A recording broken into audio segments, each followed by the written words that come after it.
it's a very vulnerable time where there's nothing you can do during that moment of delivery, and you just hope and pray that everything goes right. And then, all of a sudden you're thrusted into this medical world where I didn't have a background in healthcare or medical or anything like that. And you're just being thrown all these words, and doctors are trying to explain things, and then you're trying to relate it back to other folks. And it's an overwhelming time. This is NICU Babies Parent Support with Kathryn Whitaker, a podcast from Hand to Hold, a national nonprofit that provides free personalized support, resources, and community before, during, and after a NICU stay. My conversations here focus on education and personal stories with medical and hospital professionals, counselors, therapists, and NICU moms and dads from across the country. So whether you're preparing for a NICU stay, you're currently there, or you're months and years past your stay, you belong here. The NICU is hard. We're here to help.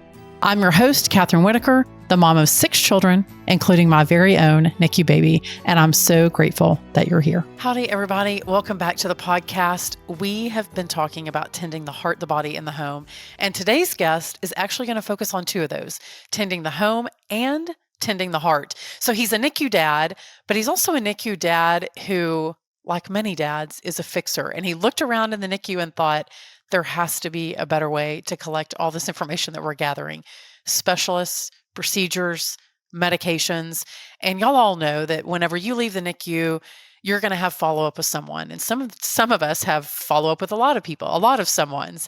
And keeping track of all that can feel overwhelming. And so Ryan looked around and said, there has to be a better way. And he and his co-founder, Brett, made a better way. And I think that you're going to love hearing about what that better way is. But I think what you're really going to love is that it comes from the perspective of someone who gets it, someone who knows, and especially from 2 dads. I love that this is a company that was founded by 2 men who have children who have rare diseases and have spent time in many hospitals. And I think that that perspective is what I love the most because I feel so seen, and I know you will too. My guest today is Ryan Sheedy. He's a dad, a rare disease caregiver, and founder of Mejo. He lives in Bentonville, Arkansas with his wife and their 3 sons. In 2018, he paused his career to become a stay-at-home dad and caregiver for his twin sons.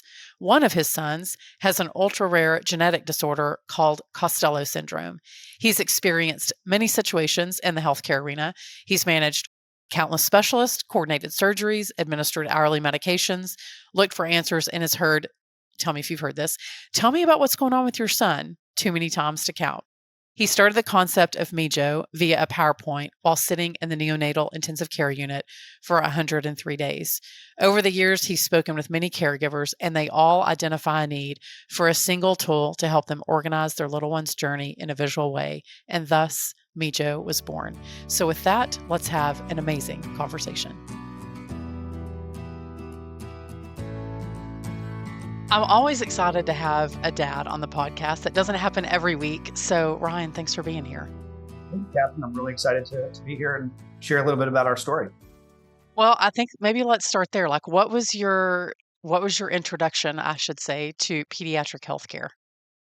Well, it all started at the ultrasound for my wife and I when we found out we were having twins. That was a huge shock to us. We were super. Did they run in your family? We didn't think about it until we found out we're having twins, but my wife has aunts that are twins. Okay. And that they had a set of twins in their family. So it was kind of we didn't think about that at the time, but we thought we were pregnant. We went into the ultrasound, we were super excited. I was sitting across the room from her. She was, having the ultrasound tech do the wand over her. And I was watching the screen, and we saw the first baby, and the tech said, well, there's baby 1 or baby A, and there's the second baby. Like, wait, what? Like 2 babies? I'm sorry. And hold the phone, Batman. And so I said, 2 babies. She said, well, I technically can't say that. The doctor will have to confirm that. But yes, there's 2 heartbeats. I'm like, okay, game on. So that was kind of our introduction to life throws you curveballs, and you got to learn how to hit curveballs. And so from there, we were very excited. We didn't really tell too many people because, with twin pregnancies, things happen. And so during Ashley's pregnancy, we followed the boys. Baby A, which was Reynolds, ended up being about 40% discordant than baby B, Campbell. And that was another word that I didn't know. And so early on, I was learning all these different terms and things with medical conditions and whatnot. And so we followed the babies pretty closely throughout Ashley's pregnancy. She ended up having preeclampsia. And so at week 34, we went into one of those non-stress tests. And the doctor said, well, good news is you're not having the babies today, but you're not leaving until you have the babies. And so she went on bed rest for 2 weeks. And that became my journey of sleeping on the hospital couch, as I've slept on that many, many times since I'm then. sure. And, we had a scheduled C-section, woke up at 8 o'clock in the morning on week 36. We were super excited. It was a very formal process. It almost kind of felt like a business meeting, like at 8 o'clock it starts. We got to the room at around 7, and she got whisked away to the operating room. I got kind of set to this like holding tank area with a few other dads who were having scheduled C-sections. And most of us were new dads, and there was 1 or 2 guys that had done it before, and they kind of consoled us and was like, hey, this is really exciting. I'm curious, as you say that, I'm thinking, I wonder what a room full of expectant dads feels like. Like you're all gowned up. Like, do you talk about, what do y'all talk about? Were y'all just nervous or? We didn't know what to expect. I mean, Yeah. nobody really like Googles a C-section as a dad. Like you don't know what to expect. Right. Right. And so, I'm dressed up. I had my wedding shoes on. Like I was like, all my lucky things that I had, I put on. And so I remember, hey, Dad, Mr. Sheedy, you're ready to go. And, you give high fives to the other dads and say good luck. And you go on your merry way. And, you get into the operating room and they tell you to shuffle around the tables, can't touch anything. And you then sit down beside, your wife or partner. And I looked at Ashley, and they had, given her anesthesia and saw all that stuff. And so the doctor said, who wants to have babies? And we're like, okay. Let's do this. And that moment, I look at the room and it felt like there was 50 people in there. Mm-hmm. Because they were twins, because there could have been complications. She ended up having polyhydramnios, another word that I didn't know. I thought, okay, like I'm praying everything goes okay. And there's a team for baby A and there's a team for baby B. And then there's the OBGYN and her nurses and the anesthesiologists. And they open up Ashley, and like the floodgates open because she had polyhydramnios and all Which that. is too much amniotic fluid, correct? Yes. And I just remember it, not to get graphic, but it was all over the floor. Like it was just, and so they yanked Reynolds out, and then immediately he got whisked away to team A. And you see friends and they have their pictures with the baby beside them and mom, and you're smiling, and for us that didn't happen. And Ashley tells the story often about not hearing a cry. Yeah. You wait for the cry, you wait for the cry, you wait for the cry, wait for the cry, and you think, what's going on? And then eventually he cried, and then he was intubated, and they're working on him, and they said, Dad, you want to come over? So I left Ashley's side and I went over to, the warming units, and I got to hold his little finger, and he was a really chunky, big baby. He was 7 pounds, 11 ounces. And I'll never forget, like they said, who's ready for baby 2? And I turned around, and I was a squeamish guy before this. Like I didn't like paper cuts or anything. And I looked over, and there's everything just like cut open, and guts and fluid and blood. And they brought out Campbell. And again, he got whisked over, and he was only 4 pounds. So you have this really big chunky baby, and then his twin brother is this little peanut. And I went back and forth, and I'm holding their little fingers, and like, this was just going so fast. And I just remember Ashley saying, are they okay? Are they okay? And I'm like, yeah, they're good. And then they got whisked away. So we never had that time to hold them and go through all that. And prior to all of this, I didn't know what a NICU was. I think I heard the term before, but in 2 weeks, being in the hospital, we didn't go up to the NICU, and no one prepared us for that because no one thought there would be any complications. Right. And so from that moment, it was just like, we kind of had to go with the flow, and we had to put the trust in all these doctors and nurses. They've done this before. And, I left Ashley's side to go tell her parents who were in the room, down the hall, that she's okay. To come to find out, like a year later, she had to have a blood transfusion. And I'm whisking away to go give cord blood to the cord blood donor, because my wife had the foresight to do all that. And then we went to recovery, and they brought Reynolds or Campbell, I can't remember what I call in the little ET container. Yes. And they Yes. and they brought it to the recovery room, and we got to hold his little finger and look at him, still not getting to hold him. Mhm. And then he got whisked away. And then we went back to Ashley's room, and the team brought the other baby. I'm sorry, I'm getting confused. I can't remember It's which one of okay. I understand. the small one. And we got to hold his little finger, and we got the little picture, but again, we didn't get to hold him. And then they got whisked away. And, Ashley just had this major surgery, so she's kind of groggy and out of it. And I'm the guy having to make the decisions. So we waited a little bit, and my father-in-law took me up to the NICU. I was out without my wife. It was supposed to be the joyous, happiest day of our life, and I had no idea what was going on. And you go into this room, I could still hear the beeps, and seeing all the cords and seeing the people rushing in and out. And for the majority of people, they don't go through that situation. So for the majority of people that have babies, it's joyous, it's warm, it's all that. And for us, it was what it felt like, chaos.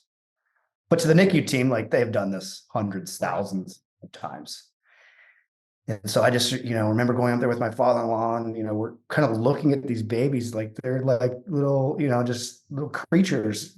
And we didn't get to hold them and give them warm and everything like that. And then, you start getting texts from families because they knew at 8 o'clock we're having a C-section.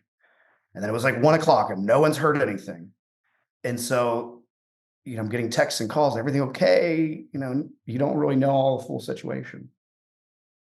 And then eventually Ashley and I got to go up there together. Again, she's still recovering from a major surgery, still a little groggy. And, she's asking all the questions like, what are the doctors saying? Is everything okay? And, Campbell, who's the little guy, 4 pounds, he just was a feeder grower, as they call it. So he just needed time, and, he just needed, some extra love and warmth. But Reynolds, he had some airway issues. He wasn't swallowing properly. Fast forward a couple of days, they noticed he had some dysmorphic features and, very large head, and they kind of were scratching their head like, what's all this about? And so that's my long-winded story of how we got introduced to all of this. And it's been over 6 years, and I can remember like it was yesterday, every single detail. Thank you for sharing that. I know that's not an easy day, in some ways to relive, so I appreciate that. Ryan, I'm curious, I mean, I've only delivered the babies, so I don't know what it's like to be the dad, but I'm curious, what is it like to see your wife on the operating table, and then you have these 2 babies and these isolates headed to the NICU, and then you look around like, "Oh, wait, I'm the guy that's supposed to do The stuff here." fixture. Like, what does that feel like? Yeah, we're natural fixers and problem solvers, and you know, moms and wives and partner, like they're the nurturers, right? And so Mhm. it's a very vulnerable time where like there's nothing you can do during that moment of delivery, and you just hope and pray that everything goes right. And then, all of a sudden you're thrusted into this medical world where I didn't have a background in healthcare or medical or anything like that. And you're just being thrown all these words, and doctors are trying to explain things, and then you're trying to relate it back to other folks. And it's an overwhelming time, especially with a baby who's medically complex in the NICU, and then another baby who you're dealing with. And so as the dad, it's a very unique situation, one that I was not prepared for, one that I didn't think about until you're in that moment. So, I often get to talk to other dads because of our situation, because Reynolds has a rare disease and who's medically complex. I just tell them to breathe, do the best they can, soak it in, and put trust in the doctors and nurses who are caring for their kid or kids eventually when they're born. I'm curious, Ron, what the hardest part of for you being the dad was being in the NICU. What was the hardest part of that? And then when you got home, what was the hardest part of being the dad at home? Yeah. So the hardest part was a few days after they were born, we had to go to a different NICU, a different higher level NICU, which meant I followed an ambulance with Reynolds 3 hours away. And I left behind my wife and my other son. And so I didn't have my partner with me. I didn't have family. I didn't know what I was getting into. And that was really difficult because then I'm the main person for that. And again, it's this, joyous time and everything, but we were going there looking for answers. I didn't even know what questions to ask. Right. You get into this other NICU situation. We went from a private room to a NICU that had 8, 9, 10 pods, 8 babies in the pod, open aired, lots of beeps again and people rushing out. And I remember, other babies coding, and you're just sitting there. And as a dad, that was, again, a new situation. I've told this story a few times, but after going to Little Rock to the other NICU, slept in the family room again, have no answers, and people are texting me and trying to communicate back to Ashley, but also trying to be happy that we have 2 kids and we have a family.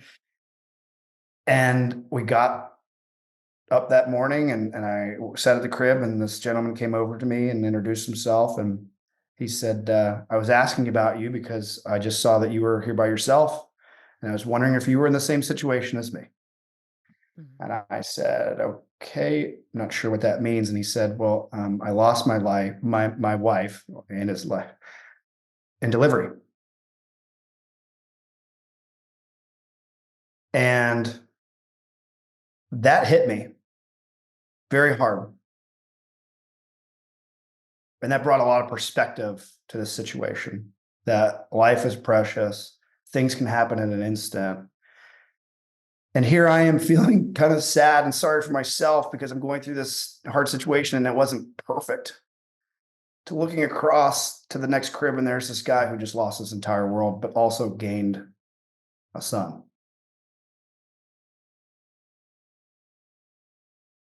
And as dads, we try to be tough, we try to be strong, we try to be there for everybody and everything. And I lost it. And I often lose that. And that kind of grounds me. And I'm not a perfect person, but I try to remember that moment of being vulnerable and being there and just be grateful for the life that we have.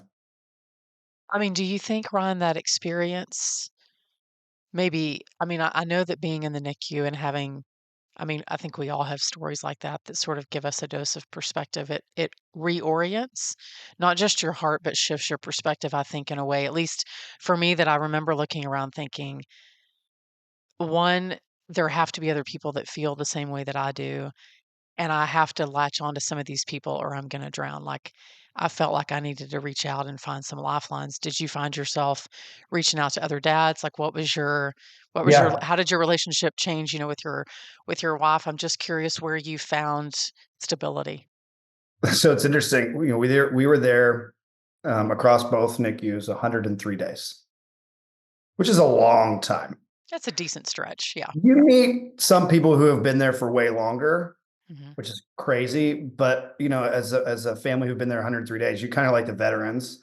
And so, when you're in day 40 and you see some new families, you feel like, you've got things to teach them and share with them. And You've got and some so, street cred. Yeah. yeah, street cred, exactly. And so there were some times where, I'd see new dads coming in and, after, they were with their child and they were walking the hall, I would get up and go talk to them and introduce myself and said, hey, if you have any questions, I'm here. I'm not a medical professional or I'm staff of the hospital, but I know where the coffee is and I know what the questions to ask and all of that. And so it felt like for me, it gave me a little bit more purpose to help others.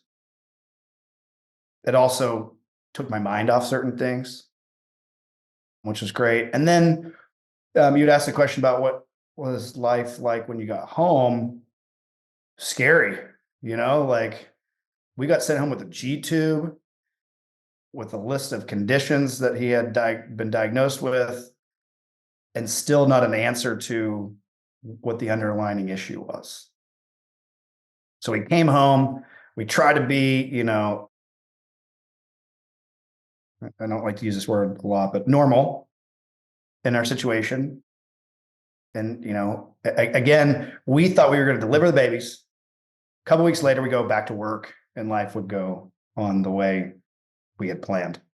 To then getting home and G-tube and follow-ups and more tests. And, we tried to have both of our careers going at the same time. We brought somebody in to help us out. And then, life throws another curveball. And the person that was watching the boys and helping us out put her 2 weeks in. And at the same time, my wife got tapped to continue her career with an amazing opportunity. My job was going okay because I was always in the hospital with Reynolds and taking him to appointments. I said, I'll do it. How hard can it be to be a stay-at-home parent? It's been 6 years and I still go back. They're mostly in school, but it's extremely tough as also being the dad, right? So like you're going to doctor appointments and it's still crazy like this. Like they're asking if mom's coming or if we need to phone mom. And, I was a business executive. I know how to handle You're like, situations. I'm capable. I'm I'm part of this capable. too. Yeah. But again, it's not typical, right? Right. And so, I jumped in.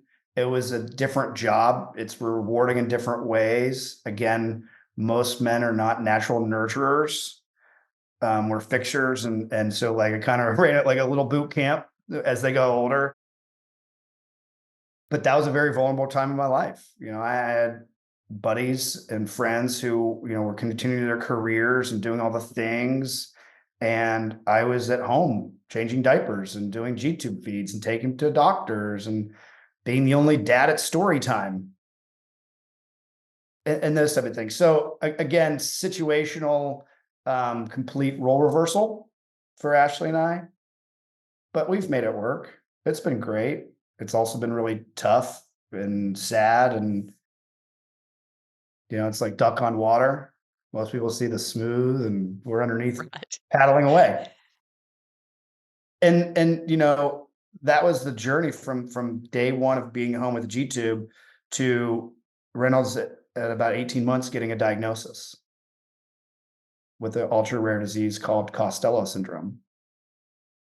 So here we went all this time not seeing a geneticist, not getting a genetics test, getting new diagnoses, learning the ropes with all this. Again, then raising another kid who is not medically complex and trying to give him the attention that he deserves.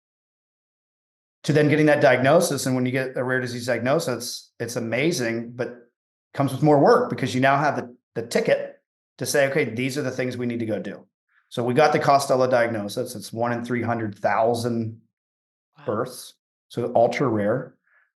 We then found out that he was predisposed to cancer. So now we had to go get cancer screens every 3 months. We had to go see a neurologist and a neurosurgeon and cardiologist and all the things because we were kind of behind on that diagnosis.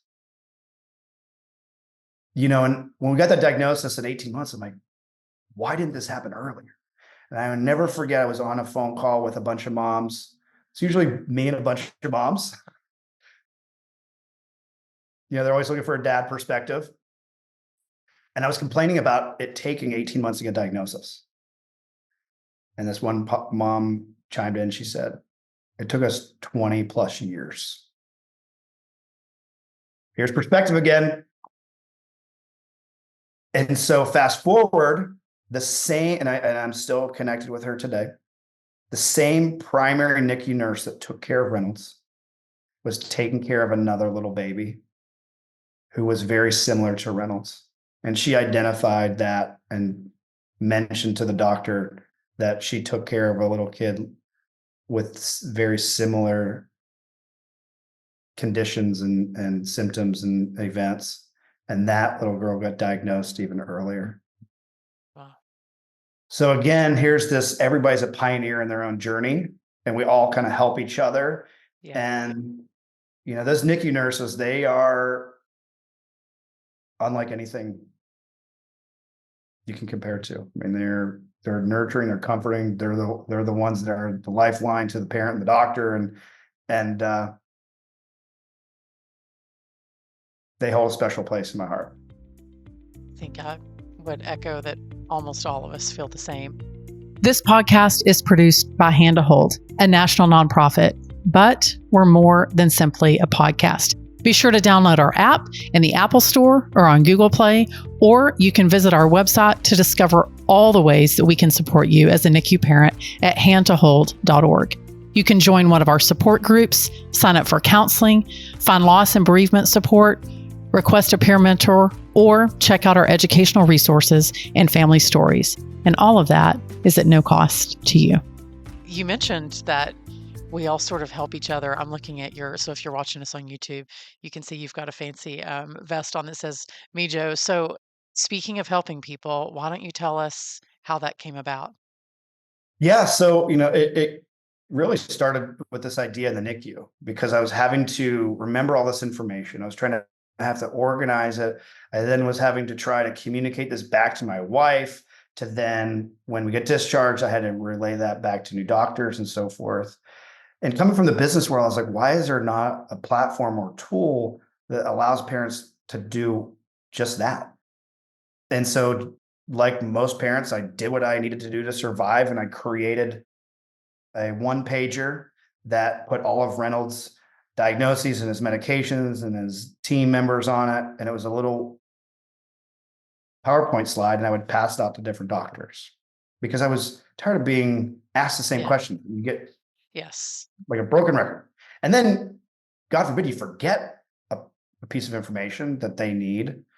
And, I always talk about parents need to be the best partners they can be with the doctor because it takes a team effort. The doctors only know as much information that's in the chart. They don't know what's going on at home. Right. You guys come together in the middle, and together you can create a treatment plan or get closer to a diagnosis. So had this little sketch on a napkin. The same primary nurse that took care of Reynolds, we often joke because she remembers me talking about this concept. And I kind of sat on it for a few years, and I used my little PDF. And I heard over and over again that parents needed a way to feel empowered. They needed something to kind of be their companion and assistant. And so fast forward a few years later, I found a gentleman through a friend of a friend who spent his entire career at Cerner, which is a very large electronic health record company. And we built a platform that's very simple and useful. It's from the caregiver's perspective. And it's been amazing to launch this project called Mejo, which stands for Me Journey, because we want to give parents the opportunity to tell the story of their child or children beyond their diagnosis, beyond what's in their chart. So, Reynolds has Costello syndrome, but he also now loves the color blue. It used to be purple. He's mostly nonverbal, but he uses an AAC device. He has a twin brother. He loves Blippi. All those things are not in his medical chart. And so Mejo allows parents to put information into their profile that produces beautifully organized documents that people can share to new doctors, to the school nurse, to Medicaid. and we're adding, constantly new features. So it's important for us to listen to other caregivers because they're the ones also living it, and we learn from that. And it's been amazing to see the adoption. We have thousands of families across the United States using it, loving it. They're telling us, hey, in the moment of crisis, I was in the ER or I was in an ambulance and they were asking me these questions and I was able to just hand them my phone. It was all there. And that's what it's about. And so,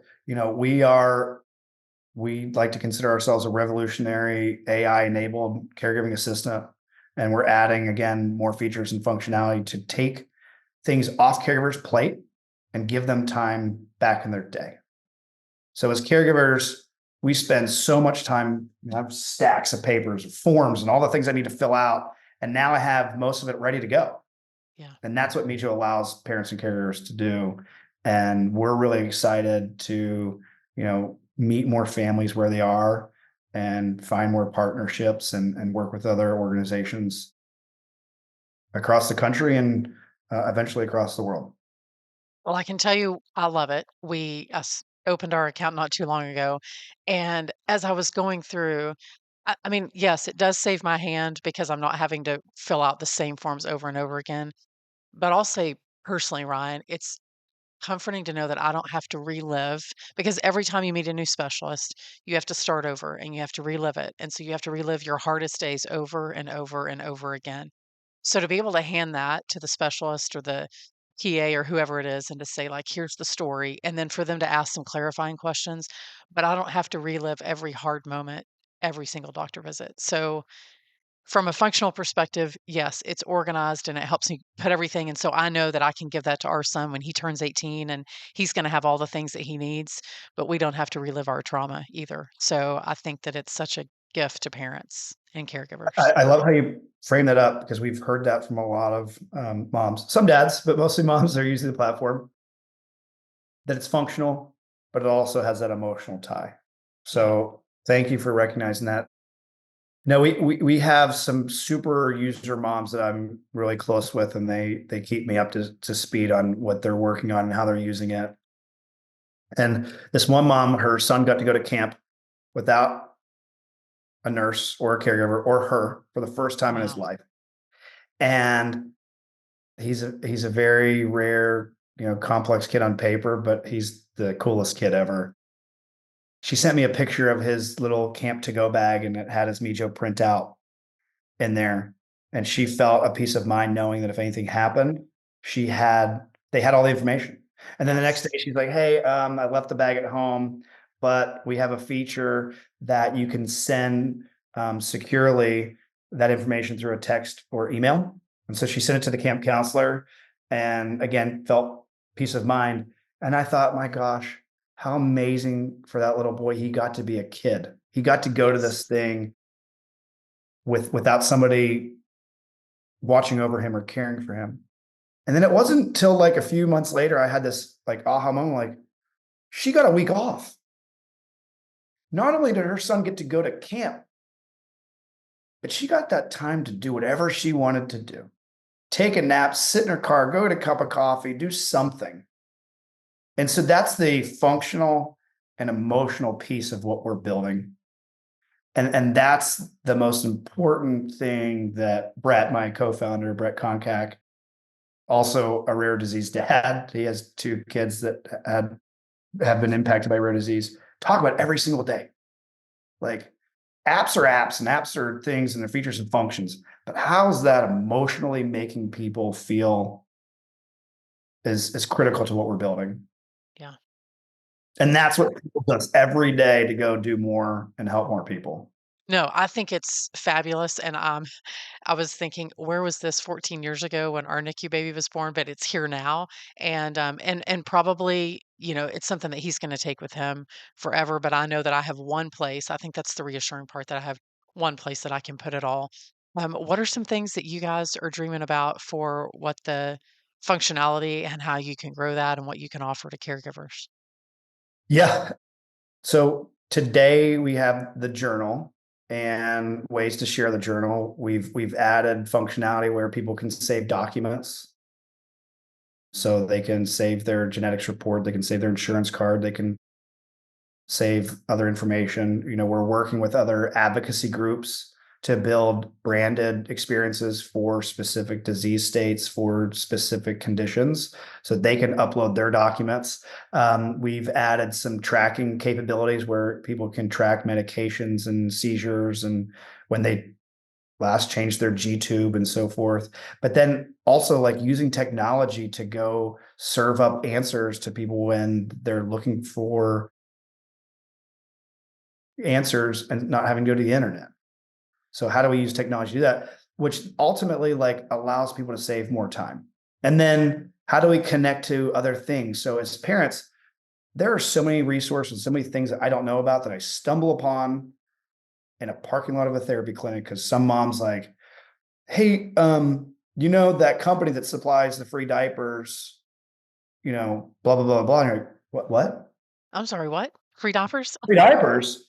Yeah, didn't you know that when Reynolds turns 3, he gets free diapers? I'm like, no, he was 5 at the time. So I lost 2 years of free diapers. What if there was a way to connect those dots and put those resources in front of people without that I'm even thinking about? Like that's where we want to go. That's where we feel like the best opportunity to help these folks in that. And, you know, we look at certain areas where we feel like, Mejo should be in the hands of every parent caregiver. Starts at the NICU. You leave the NICU, most of the times you have follow-ups. Most of the times you have to relive that story. Most of the times you have forms to fill out. Every NICU parent should be handed a Mejo. And we're working with some great folks. We just recently brought on a neonatologist, complex care doctor to be on our advisory board. We're bringing in people from different industries to help us. And our goal is to be that digital health company that is the companion in their pocket, because we lived it. So Brett lived it from the healthcare perspective, and as a rare disease dad, I'm living it as a rare and medically complex dad who has a background in marketing and CPG and things like that. We just want to help other people because the majority, and I will say this, I'm not going to put a percentage to it, but the majority of people don't have background in these situations. They don't know the questions to ask. They don't know what to look for, and they're just trying to do their best. I will say this takes like a dad fixing things to a whole new level. So I know that there are a lot of families out there that appreciate that. Yeah, and the great thing is, Kathryn, like we get a lot of great feedback from the moms who are using it. And so when we come together, we're building a product, a service, a companion that's going to help a ton of people. Yeah. And so very grateful for platforms like yours and others that we've, have worked with to get the word out there and tell people about, this free resource that's out there. So if people want to use it, if they want to say like, I need to put all my things in one place, tell people how to do that.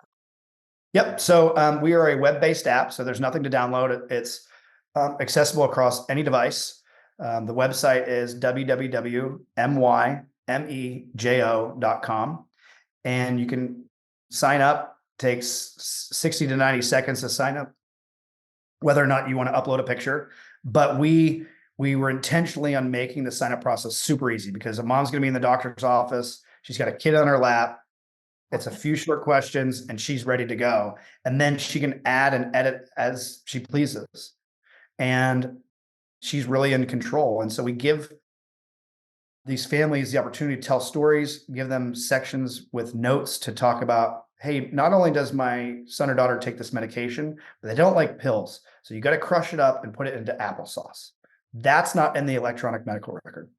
That's the type of information when you're leaving with a babysitter or to the school nurse or to grandma, it's critical. Or hyperlinks to how to change a G tube or how to give a growth hormone injection.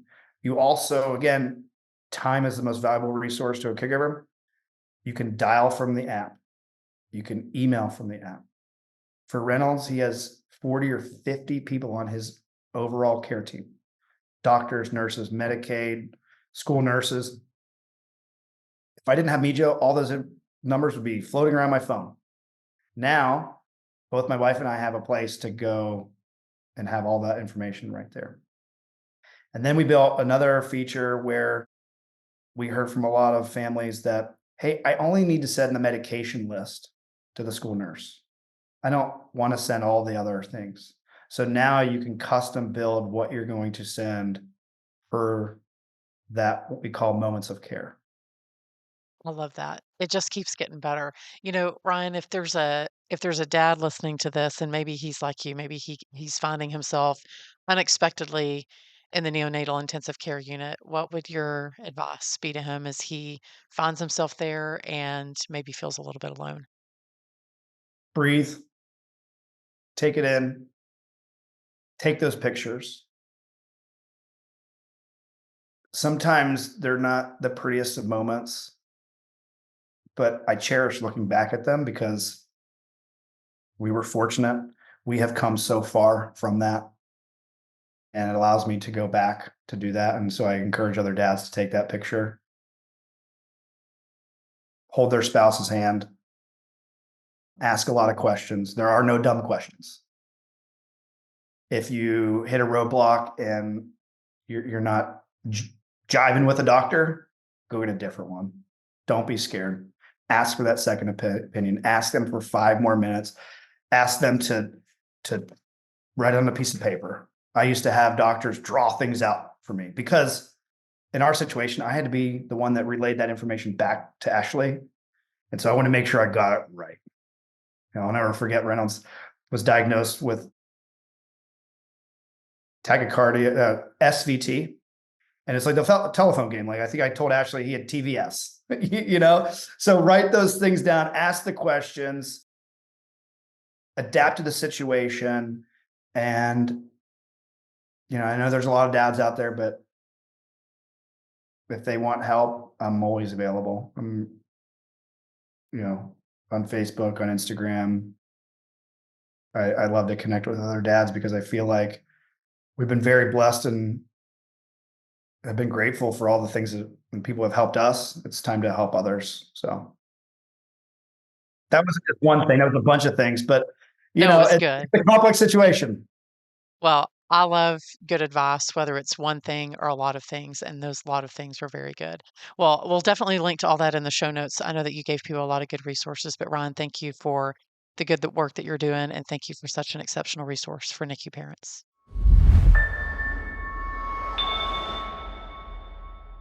I don't know about y'all, but I love having dads on the podcast. I love their perspective. I love their hearts. And I love the perspective that it gives us in this journey that we call the neonatal intensive care unit.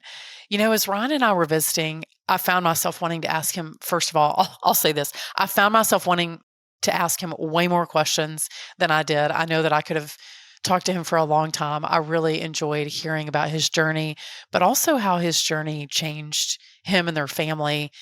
And then not just how it changed them, but how it spurred them to act. And I'll say this. I remember sitting in so many specialist visits and remember thinking, oh my gosh, I had to give myself the pep talk.